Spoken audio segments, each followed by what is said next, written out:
I think what really does elevate despite how familiar this movie archetype is just Gareth Edwards' like VFX background. Fun little fact, this movie was shot on that camera right now, the Sony FX3. Yes, for the past like year plus that we've been filming your podcast on the Sony FX3. Today we are reviewing a movie that was shot with the exact same camera model as this one, the Sony FX3, with a master DOP as well, Greg Fraser, who did The Batman and Mandalorian. Isn't that just amazing? Like a consumer grade camera that you could buy over the counter at like JB Hi-Fi and so on is being used in a multi-million-dollar mainstream Hollywood project. If it's good enough for Gareth Edwards, it's good enough for me. And I think like Gareth Edwards definitely is someone that like no matter what camera he uses, he'll be able to sort of convey a sense of scale with his VFX mastery. He's got a decade plus of it.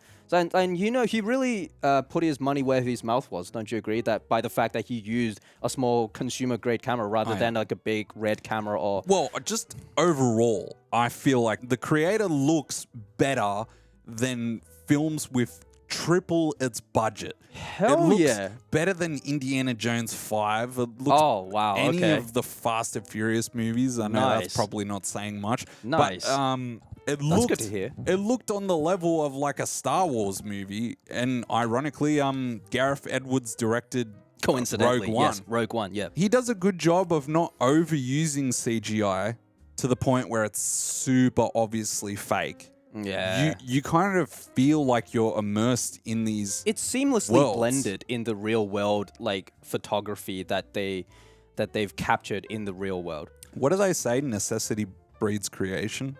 Is that what? Ooh, I haven't heard that phrase, but I like it. The gist of it is like if you don't have the budget or whatever, you're forced to get more creative with how you achieve. Yeah, it's like obstacles things. lead to innovation sort of thing. Yeah, it's I like wonder. when I you- wonder if it's like a self-imposed obstacle that he placed upon himself. But what was the point I was trying to make? Oh yes, I was saying that like you'd see his VFX sort of let's say signature when we were talking about like us being thrown into the deep end. Like you see like missile strikes from, you know, the human technology, and the way to really convey the destructive nature of it is to always have something in the composition to compare to, for our human eyes to compare to. So when you have something more like let's say a mountain or a tree or distant objects like a human figure, we are able to instinctively get a sense of scale. And so when we see the blast radius of like a missile strike, and then you see a tiny like sampan dinghy or something, and it's like, oh wow, now we get a sense of just how deadly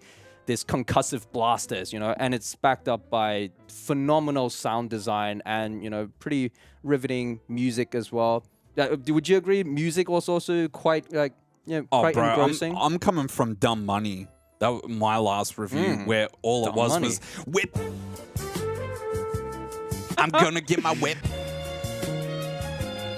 And I'll take your word for it. Oh, look, an actual proper cinematic experience, you know, with proper orchestral scores. Correct me if I'm wrong. I believe the budget altogether minus marketing is like 80 million, 80. And they made it look like 250 mil. Was it really that low?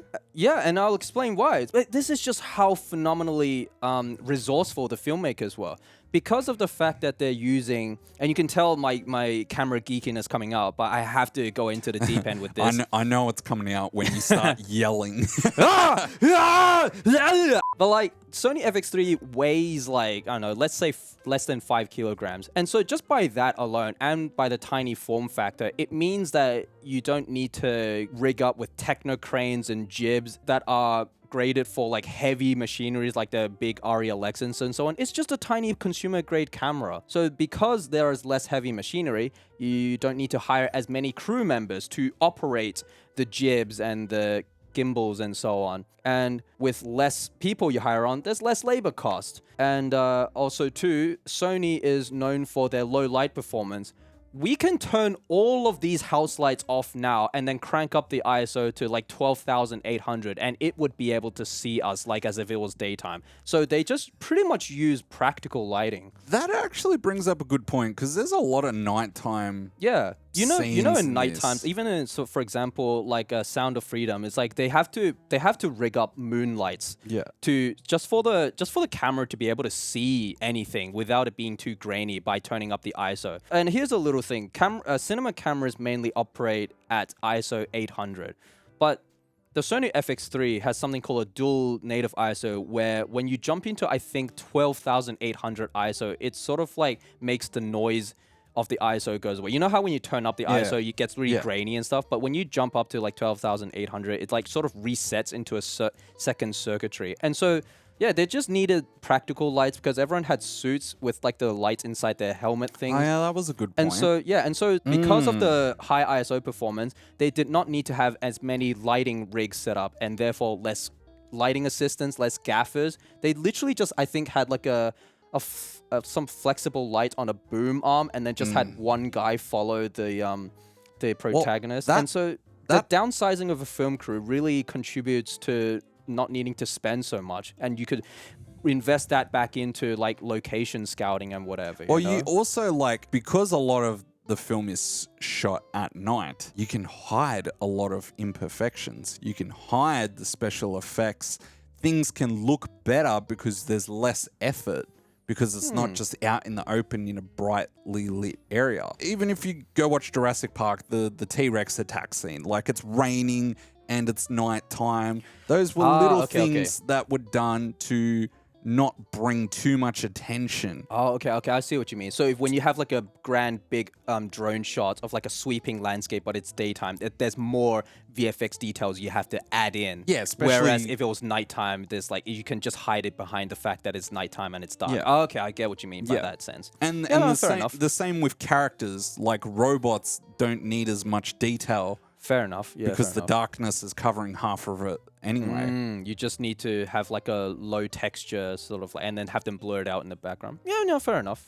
Yeah, so little things like that would have been very resourceful ways to cut down on the budget. Another thing that helps is that the FX3 has a very Gareth Edwards like said in an interview straight from a horse's mouth that like the color science of this camera it's very malleable in color grading, where he says like the skin tone, it can be pushed, like it's approximate enough to like Kodak film stock. It has really good color science. You can really bend it to what looks like a Kodak film stock. Camera codecs, like you need it in a production pipeline for it to be hold up against like very heavy color grades, push and pull and so on. And so if like a camera has video codecs that can hold up to that.